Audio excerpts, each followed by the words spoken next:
right, it is 4 o'clock. I will call the Plan Commission to order. Roll call, Mayor Sorensen is present. Alderperson Mitchell is excused. Ryan Sasma. Here.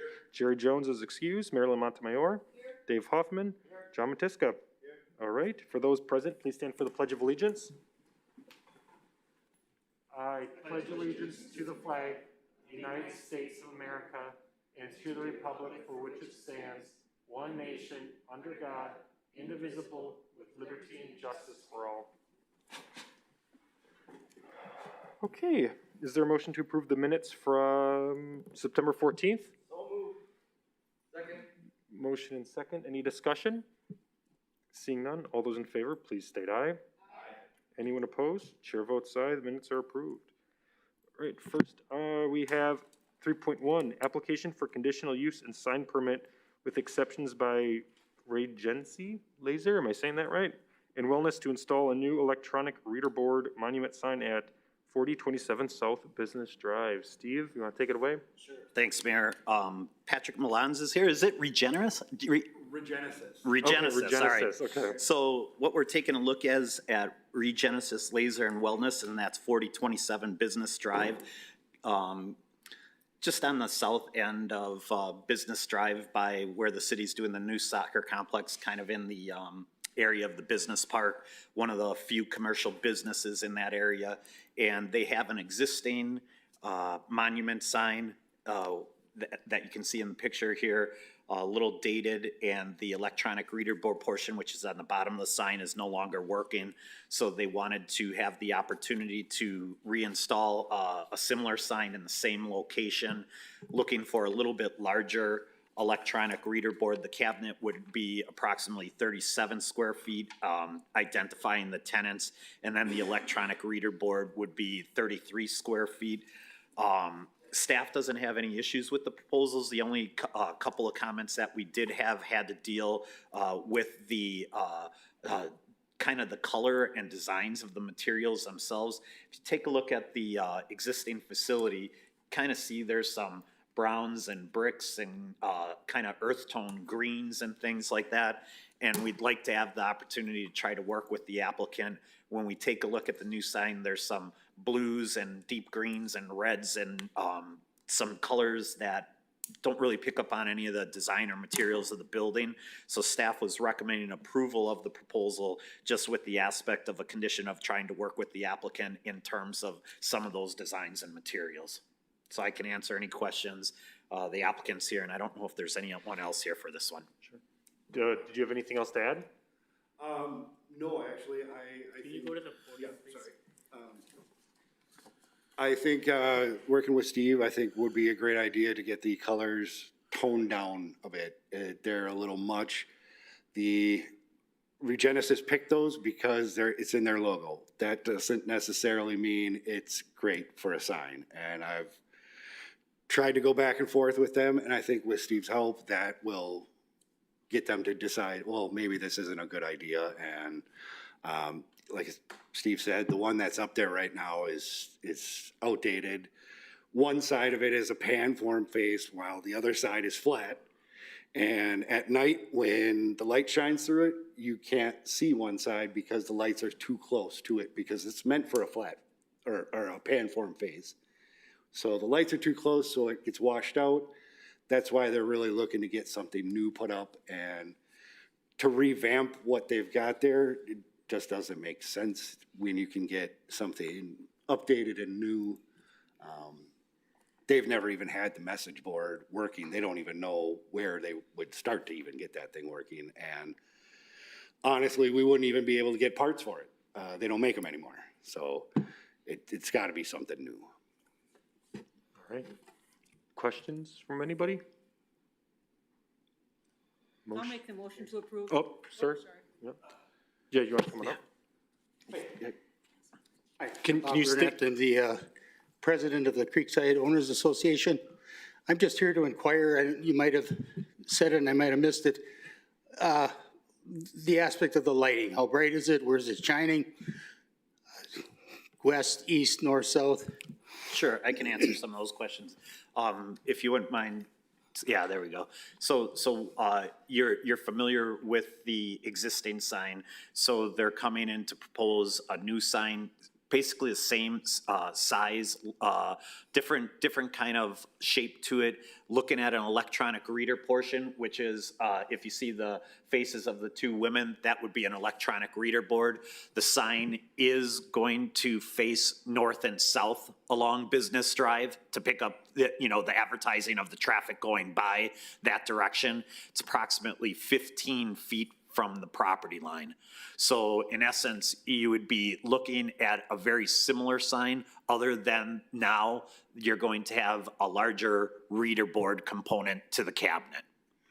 Size-wise, how much bigger is it? I think, do you remember offhand, Patrick, what It the? is actually only about 2 feet on either side, east-west, that it's going to be. Okay. And the electronic thing is gonna be like along the bottom like it is now, I believe? No, it's gonna be actually right here, where these faces are. Oh, okay.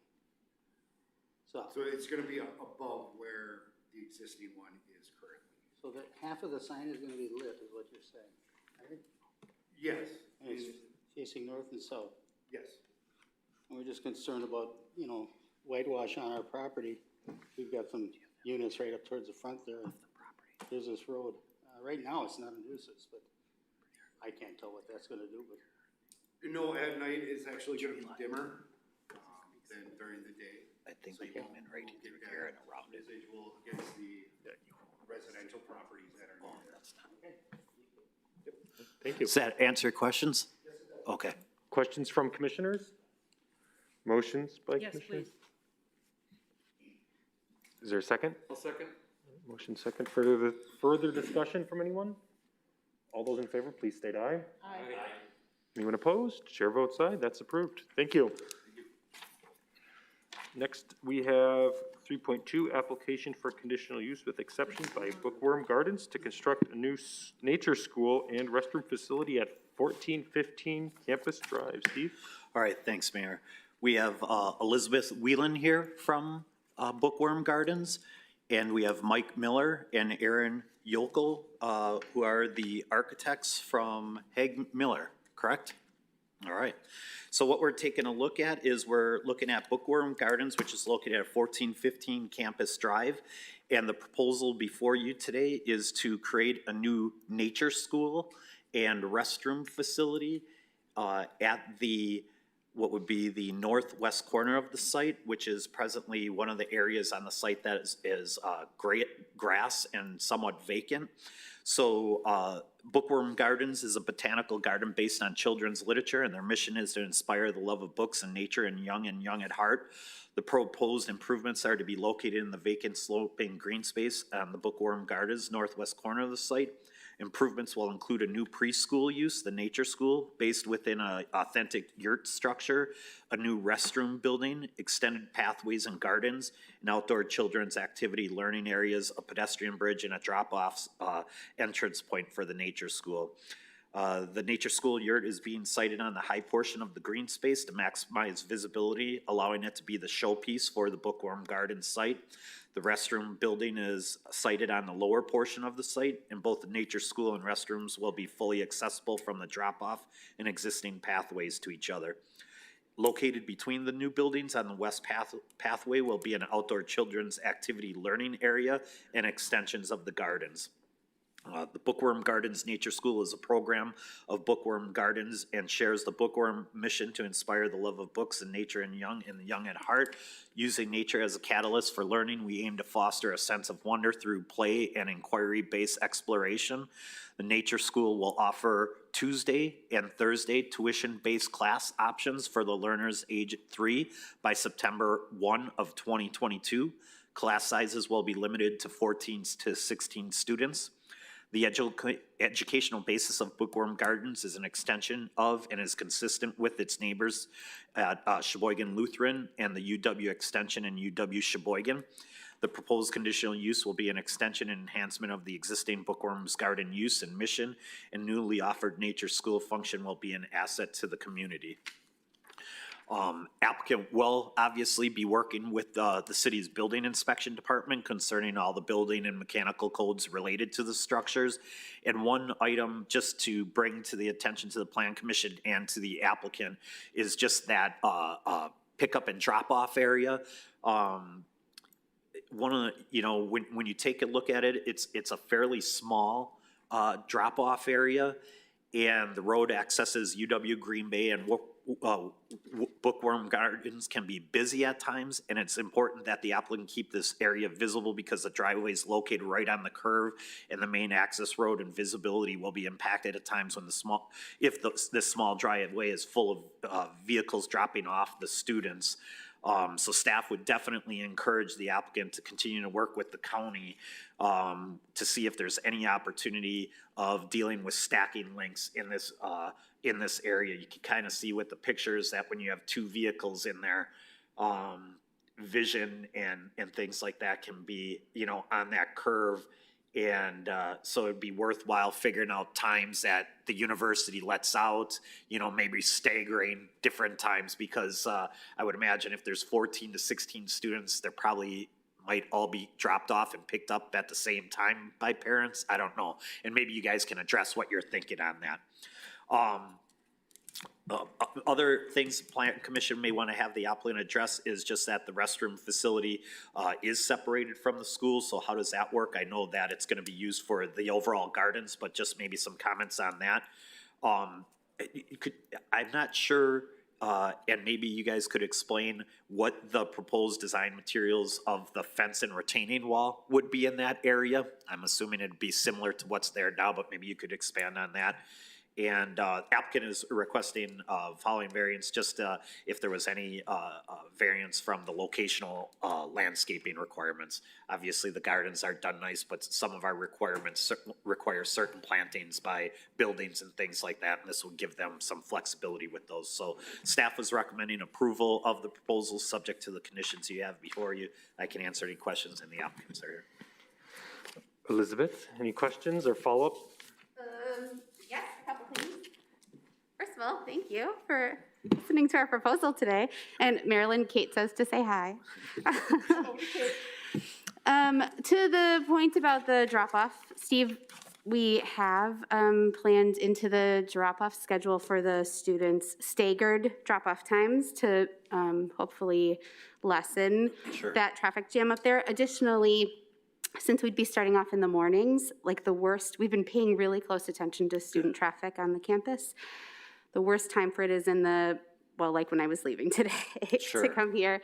But the classes for the 3K would be done about, I believe it's 11 or 11:30. Gotcha. So we feel pretty confident that we won't have too much intersection with those things.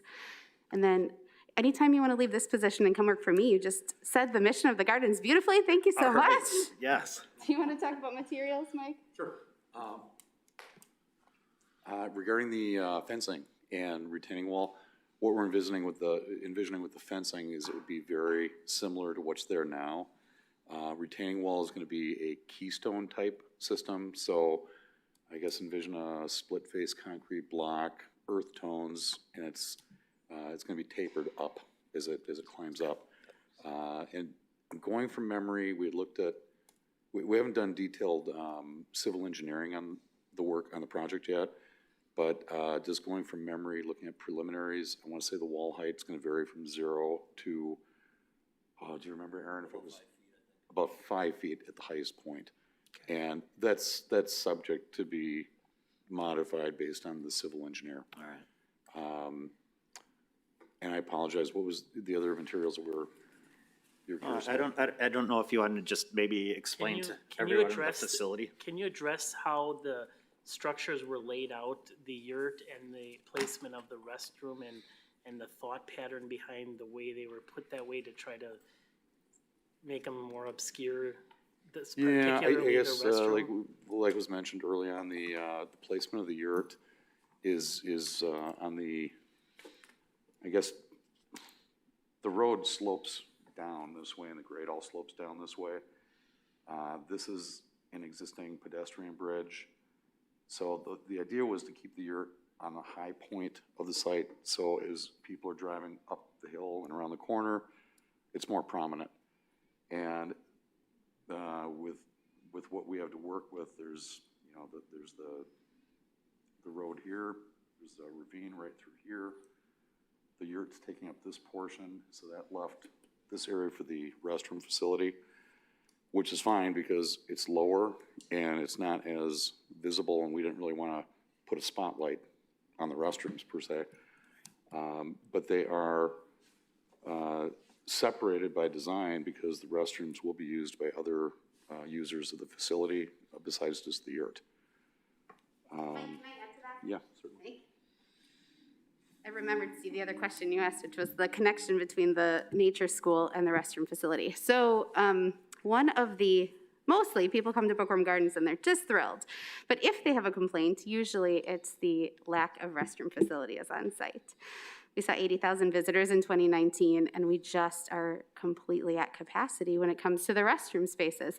So this restroom facility that we have proposed will more than double our restroom capacity on site, which is identified as a priority need by our board and staff.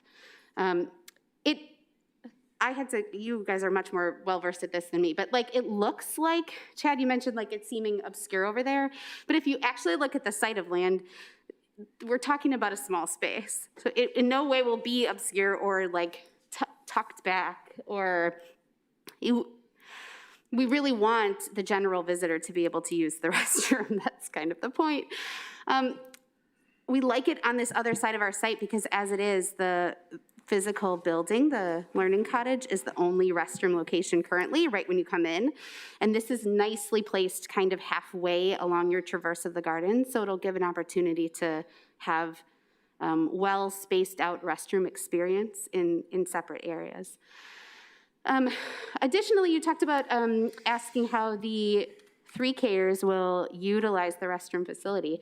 So the idea behind a nature school, and this isn't brand new, nature schools have had quite a revitalization, especially during COVID. But the idea is that the learners are spending between 50 and 80% of their time outside. And if you consider, again, 3-year-olds, and you think about the short amount of time, we're talking mornings, 2 days a week. So they will be all across the site. So they will be utilizing these restrooms, they'll be utilizing our building restrooms. Wherever the closest restroom is will be their restroom of choice as they're traversing the gardens and getting a full educational experience across all of the grounds.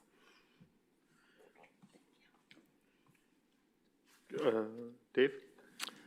Okay, so I'm just trying to understand this drop-off situation. I'm driving a bus full of kids, and I'm gonna be... No bus? No bus, no bus. So am I entering that drop-off driveway? Can you put that up on the screen? Yeah. So I go to the second driveway and turn around? No, so it's a one-way drive, and we would give all of this information to the grown-up that's dropping off the individual child. Okay. So the idea here, in comparison to like a field trip where you would have a huge bus load of students, this is a narrow range, but a deep impact for students. So it's the same 14 to 16 learners throughout the course of the school year. So you as the grown-up would get instructions and a specific drop-off time, staggered amongst all 14 of the students. So you would have, let's say, 9:15. And you would pull, and you'd get instructions it's a one-way circle. So you'd come in, down the hill as if you were going from Bookworm down to Sheboygan Lutheran, come down the hill and pull into the drive. There's a good amount of space for about 2 cars in there. So you'd pull in, there'd be a teacher waiting for you, and families, students, they're super used to this now because of COVID. Like this is how I drop off my kids for school, just anyway. So you pull in, your kiddo gets out of the car, there's a teacher waiting right there to greet them, and then you don't even get out of your car, you just then pull forward and continue down the hill. So it's a one-way, you have to come from this direction. But you have to make a left turn to get facing that direction, correct? Well, you have to come in like through the hospital, but like the back way, through the parking lot, past the front of the gardens. So you wouldn't be going up the You're only ever pulling in from the right and pulling out from the You right. have, if you came up the hill, you would have to go up and turn around someplace. Like up in the okay, parking lot, yeah. Okay, that's what I was trying to get to. Well, Okay. But- and but we'll see, we'll there's see. nothing that says. There's nothing that says you can't make a left-hand turn. Right. Right, in right, the- well, in that the seems a southbound little lane. bit of a, I Right, hear that's what just you, gonna yeah, have to be the educational component that they're right, gonna we have would to be work giving with that the parents. guidance, Right. yeah.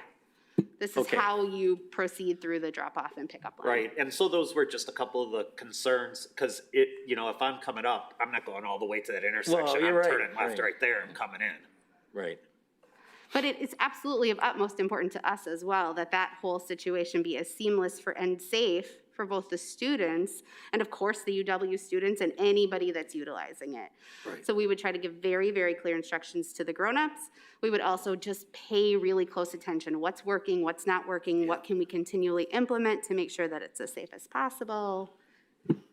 Okay, thank you. You're welcome. Additional questions? Yeah, John?